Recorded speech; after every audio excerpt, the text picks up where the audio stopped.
हम अपनी धरती को मिस करते हैं तो चाहते हैं कि धरती से जुड़ा कुछ फल, कुछ फूल, कुछ पौधे, कुछ खुशबू, कुछ यादें अपने साथ रखें।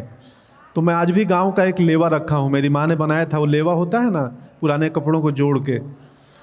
तो वो सिर्फ इसलिए नहीं कि नॉस्टैल्जिया है, वो इसलिए है कि बस स्मृतियां हैं, उनको रखते हैं साथ में।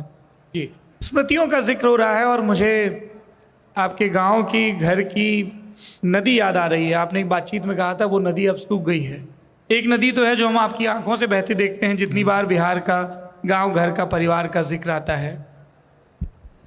नदी बहुत ज़रूरी है जीवन में। आपकी नदियों से जुड़ी क्या स्मृतियां हैं? बहुत। मैं एक दफ़े 4-5 साल पहले गया तो मैंने बोला कि ये नदी मेरे घर के बिल्कुल पीछे है, जो सूख गई है। अब धरती पे जितना नहीं बहती है उससे ज़्यादा मेरे भीतर बहती है।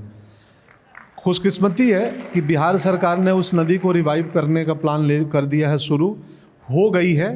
कनेक्ट होना बाकी, 80% काम हो गया है। तो कल गया तो बांध बन गए हैं, दोनों तरफ खुदाई हो गई है। तो वो नदी जहाँ इंक्रोचमेंट है हटाया जा रहा है।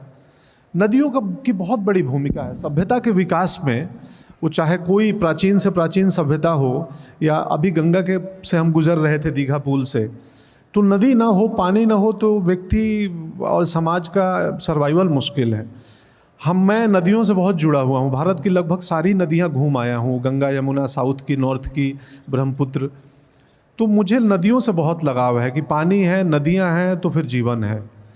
तो मुझे हमेशा लगता है कि नदियों के प्रति हर व्यक्ति के मन में लगाव होना चाहिए, उनका ख्याल रखना चाहिए, उनकी पवित्रता बरकरार रखें।